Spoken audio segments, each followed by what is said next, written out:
धर्मांतरण का नया टूल किट। गाजियाबाद में गेम जिहाद, मेरठ में मोहल्ला जिहाद,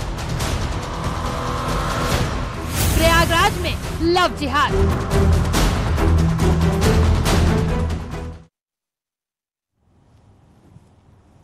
नमस्कार, आप देख रहे हैं न्यूज 18। मैं हूं आपके साथ मेनका चौधरी। धर्मांतरण के नए नए मॉड्यूल अब सामने आ रहे हैं। कहीं नाम बदलकर लव जिहाद किया जा रहा, तो कहीं ऑनलाइन गेम के जरिए नाबालिग को धर्म परिवर्तन के लिए मजबूर किया जा रहा, तो कहीं मोहल्ले में जिहाद का पाठ पढ़ाया जा रहा है। लव जिहाद के मामले तो प्रदेश के कोने कोने से आ रहे हैं, वहीं दो नए जिहादी मॉड्यूल ने लोगों को सोचने पर मजबूर कर दिया है। पहला जिहाद का गेम मॉड्यूल है और दूसरा मोहल्ला मॉड्यूल। पहली खबर गाजियाबाद से, जहां ऑनलाइन गेम के जरिए नाबालिग को धर्म परिवर्तन के लिए मजबूर किया गया, उसका ब्रेन वॉश किया गया। दूसरा मेरठ से, जहां एक पिता ने छात्रा को बदनाम करने की साजिश की शिकायत की है।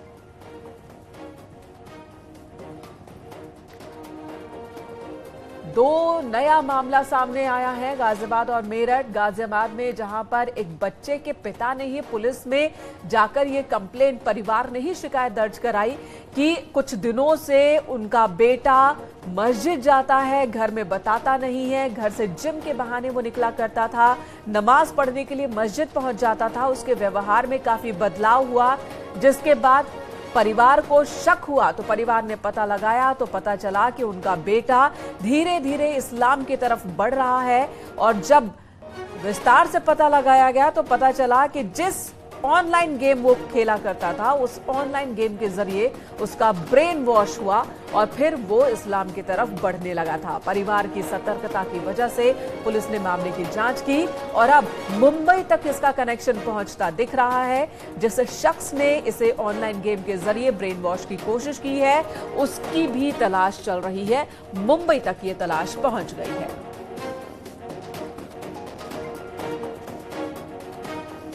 लव जिहाद के इस मॉड्यूल पर बात करने के लिए हमारे साथ ग्राउंड जीरो से हमारे सहयोगी मौजूद हैं। गाजियाबाद से अंशिका पाठक हमारे साथ जुड़ी हैं, तो मेरठ से निखिल अग्रवाल हमारे साथ हैं। इनसे हम बात करेंगे, लेकिन पहले आपको खबर दिखाते हैं कि आखिर ये खबर है क्या। गाजियाबाद में नाबालिग छात्र के धर्मांतरण मामले में जांच अब मुंबई तक पहुंच गई। पुलिस शहनवाज उर्फ बद्दो की तलाश कर रही है। वहीं यूपी पुलिस ने गृह मंत्रालय को इस पूरे मामले की जानकारी भी दी है। केंद्रीय एजेंसियां भी जांच में जुटी है। साथ ही एक बड़ा खुलासा ये हुआ है कि गेमिंग ऐप का नाम फोर्टनाइट है। वहीं नाबालिगों से पूछताछ हो रही है। धर्मांतरण के पीछे पाकिस्तान का भी कनेक्शन सामने आ रहा है। पाकिस्तान के 2 यूट्यूब चैनल के शामिल होने की बात सामने आ रही है। ये धर्मांतरण 2 स्टेप में किया जाता है। विस्तार से हम आपको जानकारी देंगे और कैसे गेमिंग ऐप के जरिए नाबालिगों को, बच्चों को गुमराह किया जा रहा है, उनका ब्रेन वॉश किया जा रहा है, ये भी हम आपको बताएंगे। परिजनों के लिए, परिवार वालों के लिए सतर्क होने वाली ये खबर है कि कहीं आपका बच्चा भी ऑनलाइन गेम खेलते खेलते किसी गैंग का शिकार तो नहीं हो रहा है।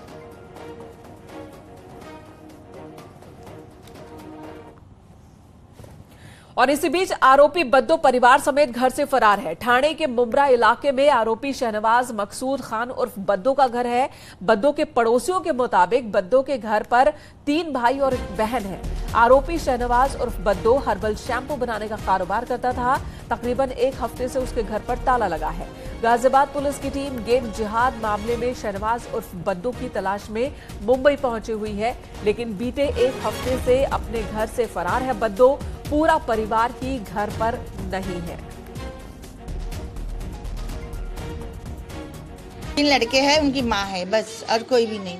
कब से बंद घर है ये? घर ना 5 दिन से बंद है, अभी आज का 5वां दिन। परिवार में कितने लोग रहते हैं इनके? 4 जन, 2-3 बेटे और एक माँ, बस। शहनवाज को आप जानती थी क्या? शहनवाज अच्छा है, वो छोकरे लोग अच्छे हैं। ईटू साजू से जानते थे हम लोग, शहनवाज किस हिसाब से नहीं जानते थे। ईटू साजू जानते थे। एक छोटा वाला है, उसका नाम क्या है, बस 3 लोगों को मैं जानती हूँ। कितने दिन हुआ ये ताला लगा हुआ इनके घर में? अच्छा 5वां दिन है। वहीं इस मामले को लेकर डीसीपी निपुल अग्रवाल से बात की हमारे सहयोगी ने, आपको सुनाते हैं उन्होंने क्या कहा।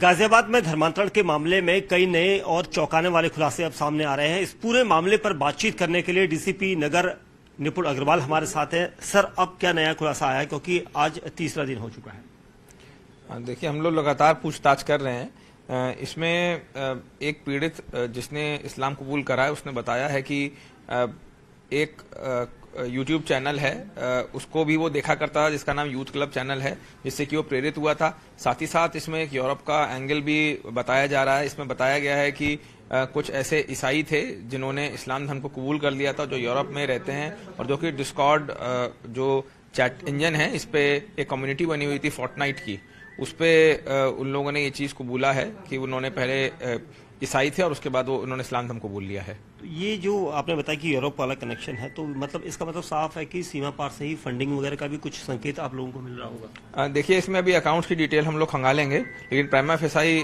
जो पीड़ित ने बताया उसको भी वेरीफाई करना अभी हम लोग के लिए जरूरी है, और जैसे भी उसमें कुछ पता लगेगा हम आपको बताएंगे। सर, ये यूरोप में जो कन्वर्ट किया गया था ईसाई धर्म के लोगों को, वो कितने की तादाद में है ये लोग, और ये क्या इन्हीं लोगों के इशारे पे सारा कुछ हुआ था? देखिए, अभी ये खाली पीड़ित ने बताया है हमको। इस कम्युनिटी में हम लोग जाएंगे और उसके बाद फिर इसके बारे में जो भी डिटेल होगी तभी हम इसकी पुष्टि कर पाएंगे। बद्दों को लेकर क्या अपडेट है सर, क्योंकि बद्दो लगातार आपके हाथ से दूर होता जा रहा है? देखिए, बद्दों की आइडेंटिटी हम लोग को क्लियर है। हम लोग की टीम्स जगह जगह रवाना है, तो जल्दी उसकी गिरफ्तारी सुनिश्चित की जाएगी और आप लोग को बताया जाएगा। मुंब्रा से तो वो एक दिन पहले भाग गया था, क्योंकि हमारी टीम मुंब्रा में थी और वहां से वो भाग गया था। तो क्या अभी टीमें उधर ही लोकेट कर रही है? देखिए, बद्दों के जो नॉन कॉन्ट्रैक्ट्स हैं वो सब हमारे टच में हैं, तो जैसे ही उनकी गिरफ्तारी कर ली जाएगी हम आप लोगों को तुरंत बताते हैं। तो सुना आपने डीसीपी को, उनका कहना है कि जैसे ही गिरफ्तारी होगी जानकारी दी जाएगी। इस वक्त पुलिस एक्शन में है, लगातार तलाश चल रही है। गाजियाबाद से हमारे साथ हमारे सहयोगी अंशिका जुड़ चुकी हैं। अंशिका, ये मामला अपने आप में बहुत ही अलग लग रहा है। यूट्यूब के जरिए कई बार ब्रेन को वॉश करने वाले चैनल चलाए जाते हैं, लेकिन इस बार तो एक गेमिंग ऐप पर भी सवाल है, और इसके तार अभी तक सिर्फ गाजियाबाद यूपी से जुड़े थे, अब मुंबई और यूरोप का भी जिक्र शुरू हो गया। विस्तार से बताएं जरा। बिल्कुल मेनका, आप ठीक कह रही हैं कि अब जो धर्मांतरण मामले में जांच की आंच है वो मुंबई तक पहुंच गई है, क्योंकि मुंबई में अब बद्दों की तलाश तेज हो जाएगी। इसके साथ ही जब हमने डीसीपी से बात की यहां पर, तो उनका भी यही कहना था कि टीमें बना दी गई हैं, अलग अलग टीमें बनाई गई हैं और वो इस पूरे मामले में जांच करेंगी। सिर्फ इतना ही नहीं, बल्कि साइबर सेल की तरफ से भी पूरी मदद ली जा रही है कि आखिर कैसे जो बच्चे हैं, जो नाबालिग हैं, उनको टारगेट किया जा रहा है, उनका ब्रेन वॉश किया जा रहा है। अक्सर हम देखते हैं कि बच्चे ज्यादातर समय अपना मोबाइल फोन में गेम के जरिए ध्यान लगाते हैं, और इसके जरिए ही कैसे ब्रेन वॉश करने की कोशिश हो रही है, ये पूरा मामला सामने आया। लेकिन उससे पहले मैं इस वक्त जहां पर मौजूद हूं, मैं कुछ लोगों से बात करके ये जानना चाहूंगी अभी मेनका कि क्या वो अपने घरों में भी बच्चों को इसी तरह बिजी देखते हैं मोबाइल पर गेम खेलते वक्त। तो देखिए, यहाँ पर कुछ लोग मौजूद हैं, मैं उनसे बात करती हूँ। सर, ये बताइए, आप अपने घर में अपने बच्चों को कितना बिजी देखते हैं मोबाइल में खेलते वक्त? देखिए, ये नई जनरेशन है, इसमें नो डाउट टेक्नोलॉजी इतनी हावी हो गई है, एजुकेशन भी ऑनलाइन चल रही है, सब कुछ ऑनलाइन चल रहा है। कोरोना ने और भी ज़्यादा इन लोग ऑनलाइन का इनको एडिक्शन बना दिया है। लेकिन फिर भी मैं कोशिश ये करता हूँ, जैसे मेरे बच्चे हैं, बड़े हो रहे हैं, कि कोशिश ये करता हूँ, एक तो साइलेंट ना रखें, दूसरा ये जो चीज़ देख रहे हैं एक दो बार आवाज़ सुनता हूँ, आवाज़ में भी पता लगता है तो कुछ तो एक बार चेक कर लेता हूँ कि वे किस तरह का कंटेंट देख रहे हैं। हम लोगों को चाहिए कि बच्चे, जिस हम लोगों की एज के बच्चे जो बड़े हो रहे हैं, वो कंटेंट तो चेक करें कि कंटेंट क्या है। कंटेंट चेक करने से क्या होता है कि आप लोग उन्हें डांट नहीं सकते हैं, क्योंकि they are going in a maturity life, तो उन्हें डांट नहीं सकते। आप उन्हें समझा सकते हैं कि बेटा इससे ये दिक्कत हो सकती है, इससे ये दिक्कत हो सकती है। तो हम लोग इस तरीके से नजर रख सकते हैं। अब 24 घंटे तो आप नहीं कर सकते कुछ, लेकिन जिस समय वो घर पर हैं, बिल्कुल सतर्क रहने की जरूरत है। अंशिका, और भी लोगों से आप बात कीजिए, और भी लोगों से बात कीजिए। उससे पहले जरा ये बताइएगा अंशिका, बिल्कुल जी अंशिका, ये बताइएगा, पुलिस की जांच में, इन्वेस्टिगेशन में अभी क्या पता चला है? इस बच्चे के अलावा इस गेमिंग ऐप पर और कितने बच्चे हैं जो जुड़े हुए हैं? क्या वो भी यूपी से हैं या भारत से बाहर के भी बच्चे हैं जो जुड़े हुए हैं? कुल 4 केसेस सामने आ चुके हैं मेनका अब तक, और उन चारों केसेस की जांच हो रही है। लेकिन सबसे बड़ी बात यह है कि गाजियाबाद से जो मामला सामने आया उसने ये सवाल खड़े कर दिए हैं कि क्या एप्लीकेशंस के जरिए जो ब्रेन वॉश किया जा रहा है वो नाबालिग को टारगेट किया जा रहा है यहाँ पर, क्योंकि सबसे ज्यादा वही फोन पर अपना टाइम देते हैं और लोग समझने में भी कहीं ना कहीं परेशानी महसूस करते हैं। हमारे साथ और भी हैं। मैम आप बताइए, आपका जो बच्चा है वो कितने देर फोन में व्यस्त रहता है? अगर गेम खेलता है तो क्या आप उस पर ध्यान देती हैं? हाँ जी, ध्यान देते हैं हम उस पर। कितने देर लगभग खेलता रहता है? वो कम से कम 1-1.5 घंटे तक तो लगा रहता है गेम खेलने में। तो आपको ये वो बताता है कि इस गेम के जरिए वो क्या देख रहा है या फिर उसको क्या इसमें देखने के लिए मिल रहा है? हाँ जी, बताता है।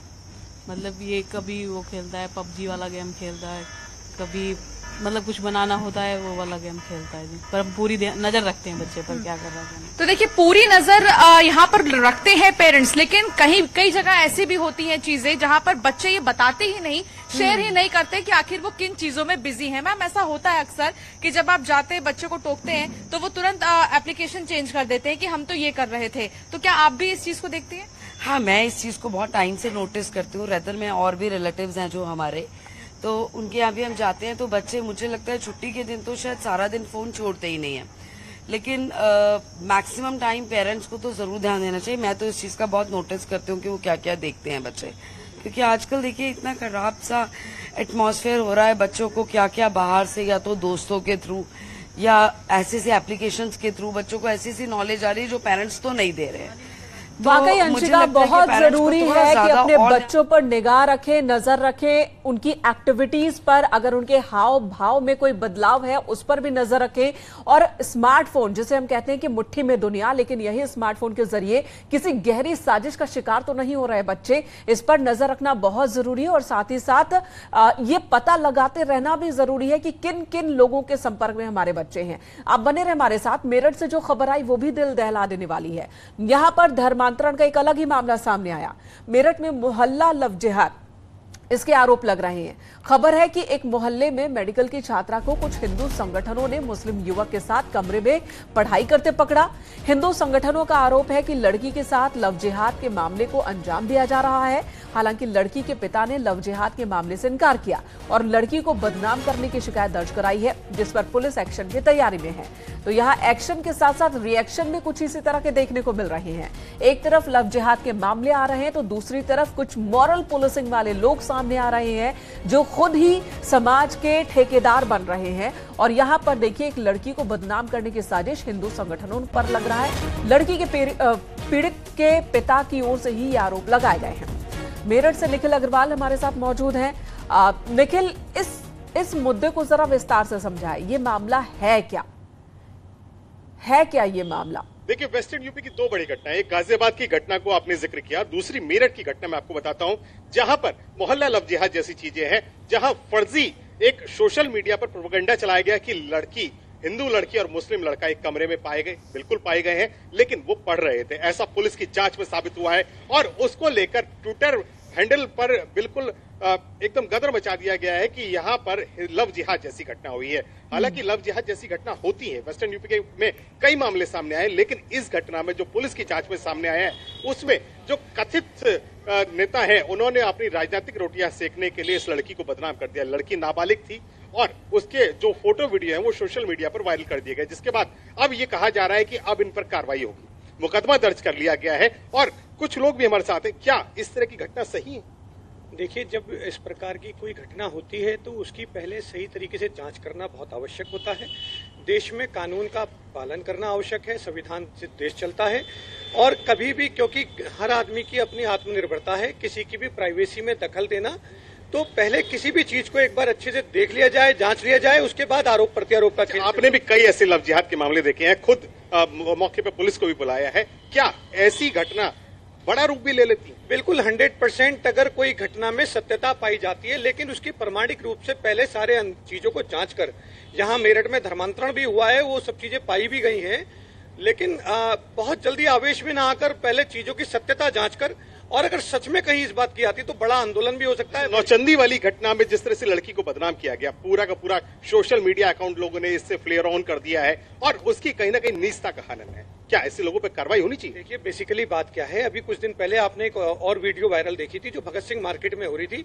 बहुत बिजी मार्केट है और उसमें लड़की एक हिंदू लड़के के साथ जा रही थी, लोगों ने उसको पकड़ा, खींचा, लड़के की पिटाई भी कर दी, वीडियो भी वायरल हुई। तो मैं ना तो उसको सही मानता हूं ना इसको सही मानता हूं। देखिए, अगर कोई घटना है और अगर अप्रिय घटना उसके अंदर या कोई अंदर कमरे के अंदर कोई गलत आपत्तिजनक चीज पाई जाती है या कहीं अंदेशा है कि सच में कि लव जिहाद का कहीं ये पॉइंट बनता है तो उसके खिलाफ कार्रवाई करनी चाहिए। लेकिन अगर कोई भी व्यक्ति है उसमें जाता है तो उसको थोड़ा सा धैर्य से काम लेना चाहिए और कानून के दायरे में पुलिस के द्वारा उन पे कार्रवाई करवानी। बड़ी बात कही, कानून के दायरे में रह के काम करना चाहिए। लेकिन मेरठ के कुछ नेता कानून से ऊपर हट के काम करते हैं। सोशल मीडिया पूरा फ्लेयर ऑन कर दिया गया, लड़की बदनाम हो गई। बिल्कुल लड़की बदनाम हुई है क्योंकि कुछ जने नेतागिरी दिखाना चाहते हैं अपनी, और उसे पहले देख रहे हैं। लेकिन इस नेतागिरी से जो उनकी मंशा है वो भी साफ हो जाती है कि दरअसल उन्हें चिंता किसी लड़की की नहीं है, उनकी चिंता समाज को लेकर नहीं है, ना ही अपने धर्म को लेकर भी है। उन्हें अपनी राजनीति चमकानी है, उन्हें नेतागिरी करनी है। उन पर एक्शन जरूरी है और जरूर से जरूर और जल्द से जल्द होना चाहिए। बने रहे हमारे साथ। अंशिका का रुख कर लेते हैं। अंशिका, आपके पास कोई और खबर है? बिल्कुल, देखिए अभी बात हो रही है गेमिंग को लेकर और यहाँ पर एक छोटा सा बच्चा है, मैं उसको दिखाना चाहती हूँ कि किस तरीके से वो गेम में बिजी है।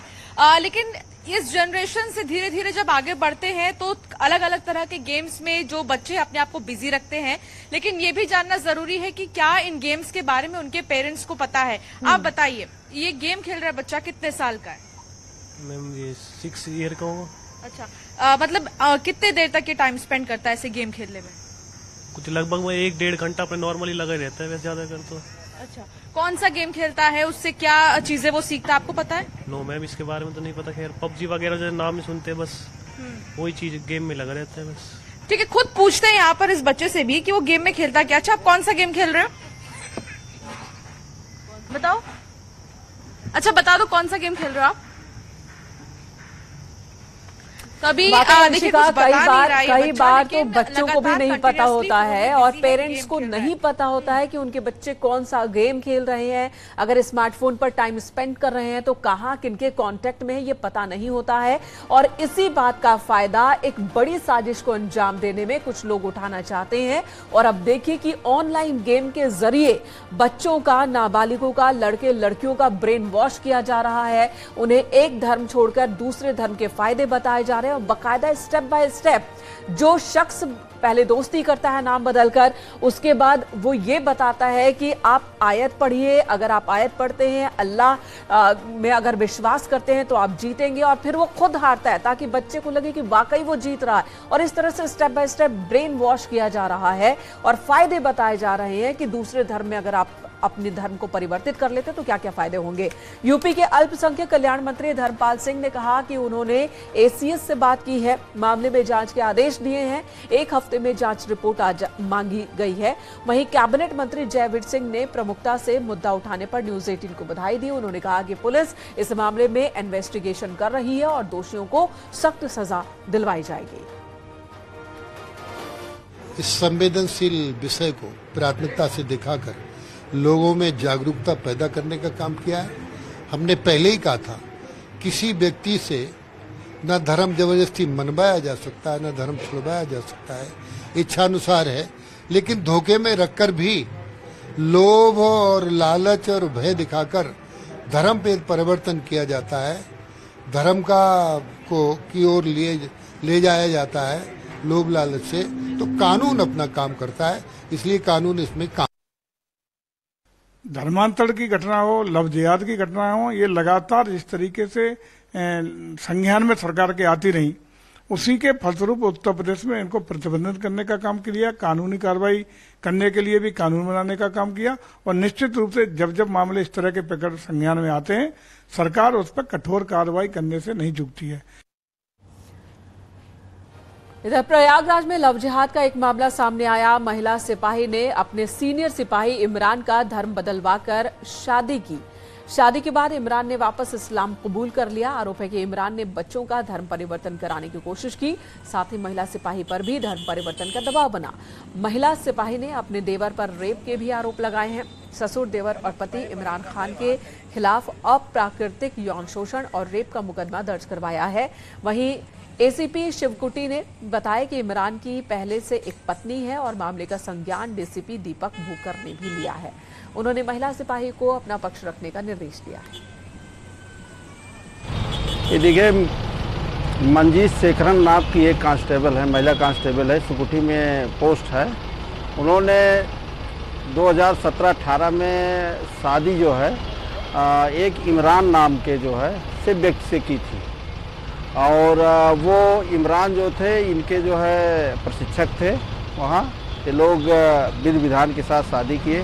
शादी के बाद इन लोगों में आपसी जो है विवाद हुआ, जिसके विवाद के कारण जो है कि इन्होंने शिवकुटी थाने में ही अपने पति के खिलाफ, अपने देवर के खिलाफ, अपने ससुर के खिलाफ जो है मुकदमा लिखवाया है।